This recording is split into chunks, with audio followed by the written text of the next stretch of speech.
Assalamualaikum warahmatullahi wabarakatuh. Perkenalkan, nama saya Luciana Alawiyah, calon guru penggerak angkatan 9 dari Sukabumi, Jawa Barat, dari sekolah SMAN 1 Jampang Kulon.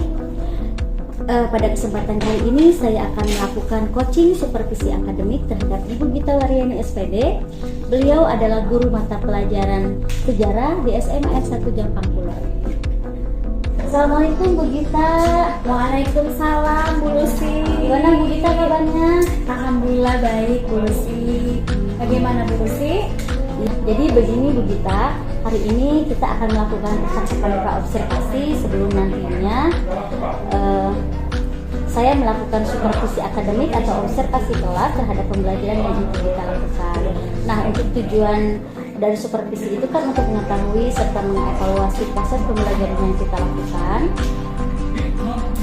supaya nanti pembelajaran yang kita lakukan itu memberikan hasil yang terbaik untuk murid. Nah, oleh karena itu tujuan percakapan pra-observasi ini adalah sebagai bentuk kesiapan kita supaya nanti ketika Bu Gita di supervisi sudah lebih siap, lebih percaya diri, dan kesiapan-kesiapan yang lainnya sudah dipersiapkan dengan baik, ya.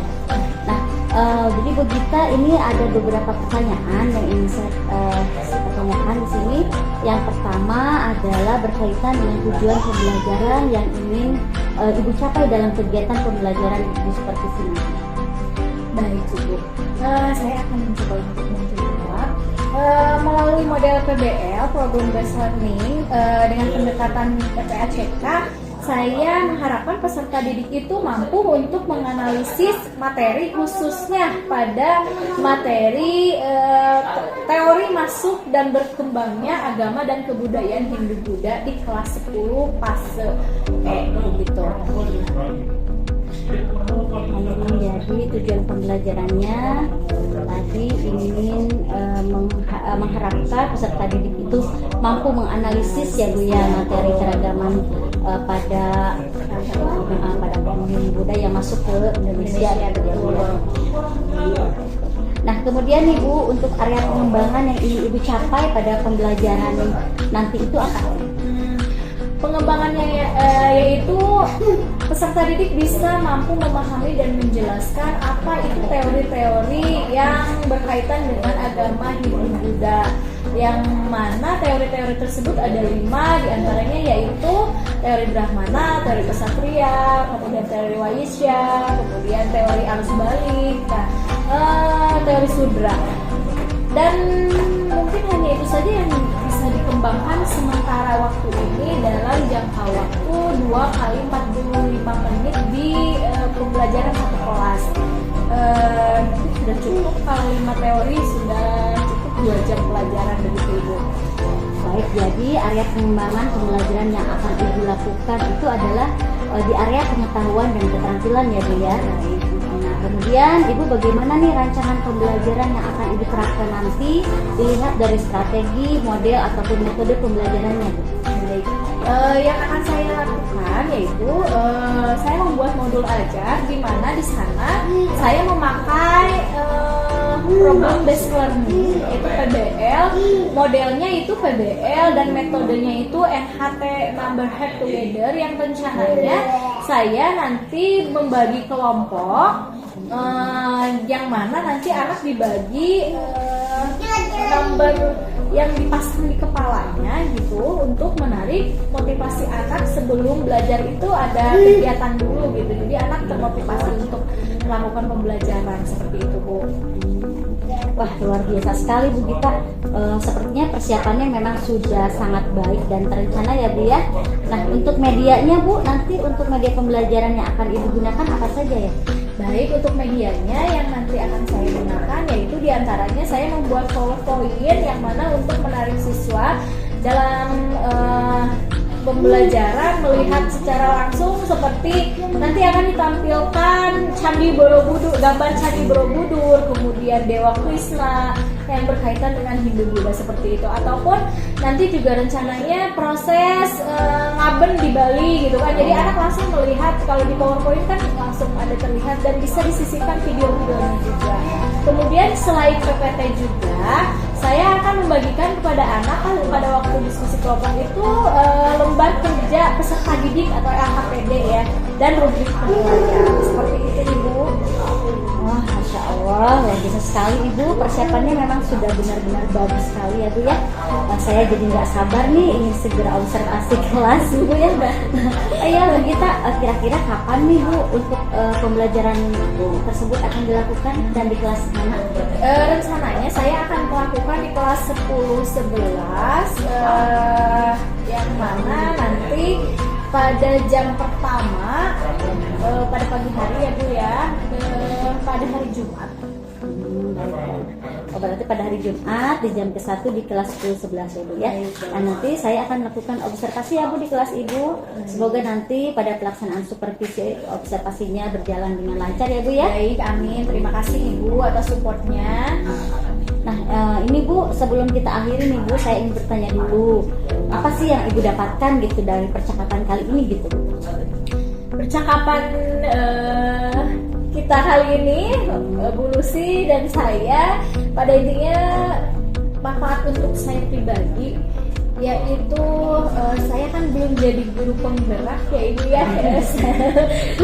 Jadi saya bisa memetik pengalaman, oh seperti ini begitu kan. Oh nanti kalau misalnya saya menjadi guru penggerak, lolos menjadi mengikuti pembelajaran penggerak itu oh seperti ini, apa yang harus dilakukan. Tahapan-tahapannya mungkin saya jadi tahu, pengalaman Ibu juga bisa berbagi ke saya seperti itu. Baik, kita saya ucapkan terima kasih banyak atas kesempatannya yang telah meluangkan waktunya untuk mengikuti percakapan praobservasi ini. Nah, demikian Ibu percakapan praobservasi ini, mudah-mudahan nanti supervisinya berjalan lancar ya Bu ya. Amin, amin. Terima kasih Ibu. Demikian percakapan praobservasi supervisi akademik yang telah saya lakukan terhadap Ibu Gita Waryani. Sampai bertemu pada observasi dan percakapan pasca observasi. Wassalamualaikum warahmatullahi wabarakatuh.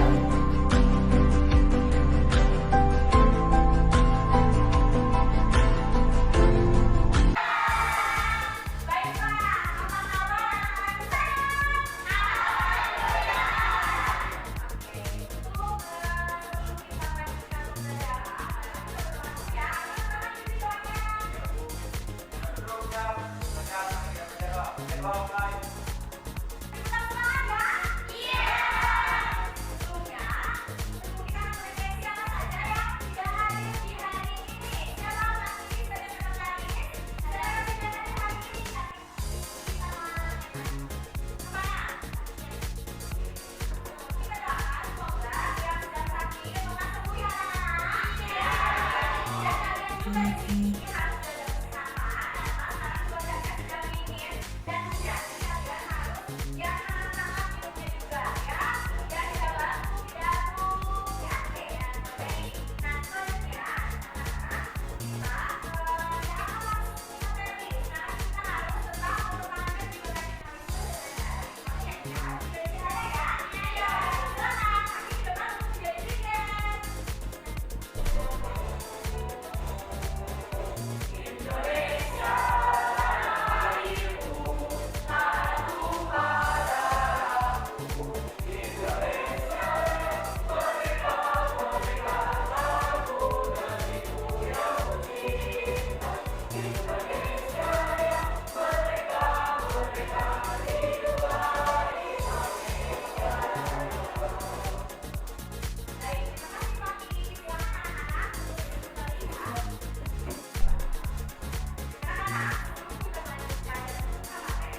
Swastiastu, Namo Buddhaya, Salam Kebajikan. Bersama saya Luciana Alawiyah, calon guru penggerak angkatan 9 Kabupaten Sukabumi, Jawa Barat dari Sekolah SMAN 1 Jampang Kulon. Pada kesempatan kali ini saya ditemani oleh pengajar praktik saya, Bapak Asep Hermawan, SPD MPD, dan Ibu Gita Waryani SPD sebagai coach, karena telah dilakukan supervisi akademik pada pembelajaran yang telah dilakukan di kelasnya. Ya, baik. Terima kasih Bu Gita atas kesempatan dan waktunya yang telah bersedia diajak ngobrol kembali ya Bu ya. Baik, terima kasih sama-sama Ibu.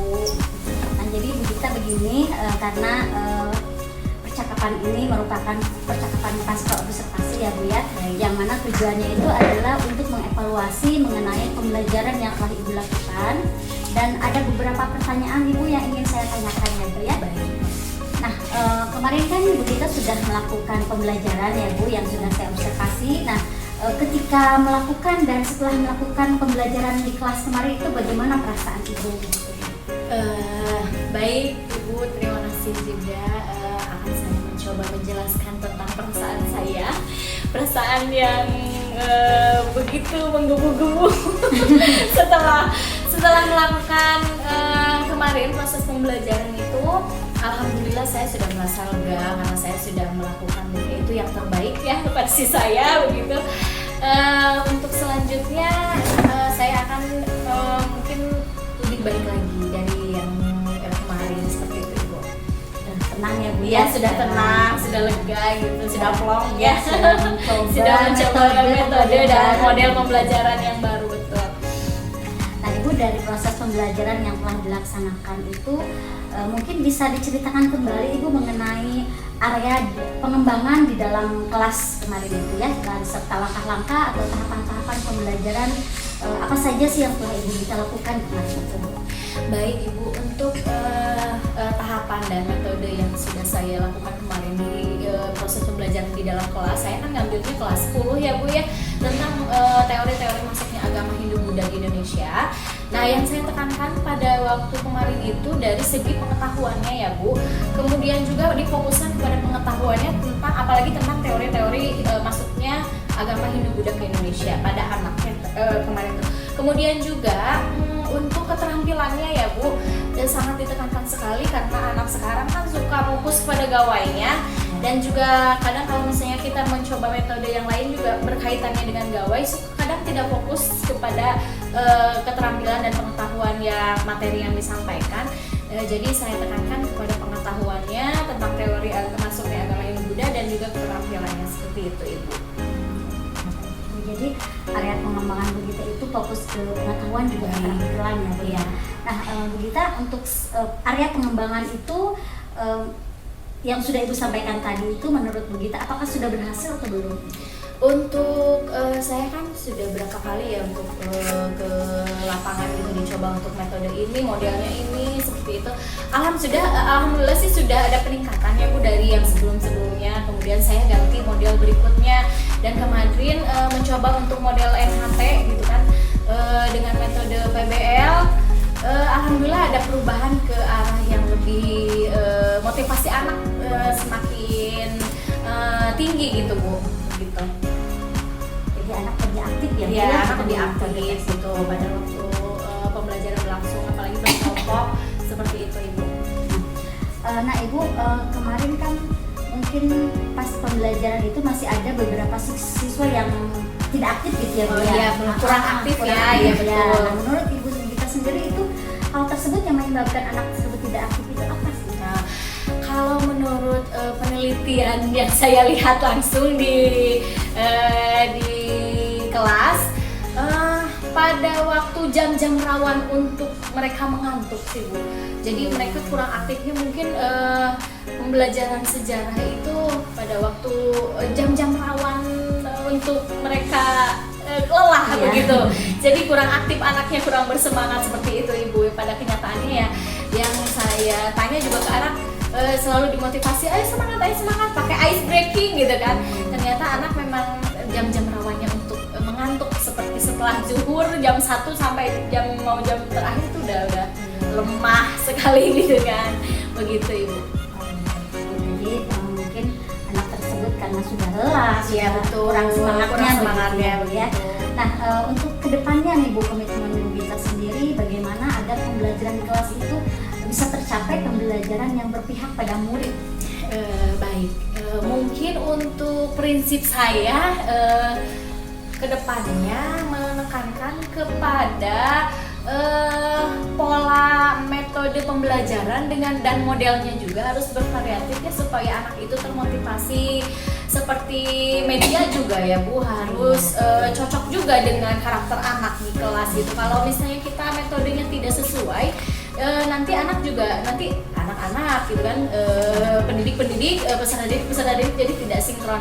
Kalau misalnya pendidik memberikan prinsipnya, model pembelajaran dan metode yang pas dengan karakter peserta didik, jadi lebih termotivasi lagi, lebih nyaman lagi belajarnya seperti itu. Dan medianya juga yang harus kreatif, inovatif dan menarik ya, seperti itu paling prinsip yang saya akan gunakan ke depannya. Begitu Ibu. Ya, bagus sekali ya Bu ya. Jadi mungkin untuk rencana kedepannya nih Bu Gita ini selanjutnya pembelajaran itu lebih mengarah ke pembelajaran berdiferensiasi ya Bu ya, betul karena sesuai dengan karakteristik peserta Ya, didik betul. sekarang ya Bu ya, sesuai dengan kodrat Ya. zamannya gitu ya Bu ya. Seperti Ya, itu betul Ibu, sekali. betul sekali. Ya, mudah-mudahan Ibu nanti perencanaan pembelajarannya ini bisa terrealisasi dengan baik ya Bu ya. Amin, amin. Nah, nanti saya tunggu lagi nih Bu cerita-cerita Ibu setelah melakukan pembelajaran nanti ya Bu ya. Baik, siap. Terima kasih Ibu, semoga lancar dan sukses selalu ya. Gitu untuk kedepannya, untuk masa depan anak juga, dan kita pendidik juga harus lebih baik lagi ya. Amin. Ya, baik Ibu, terima kasih ini atas waktunya dan kesiapannya yang telah saya observasi kemarin ya Bu, dan saya ajak kembali berbincang-bincang Baik. karena Iya, tidak apa, pasca terima kasih observasi juga. ini. Baik. Ya, baik.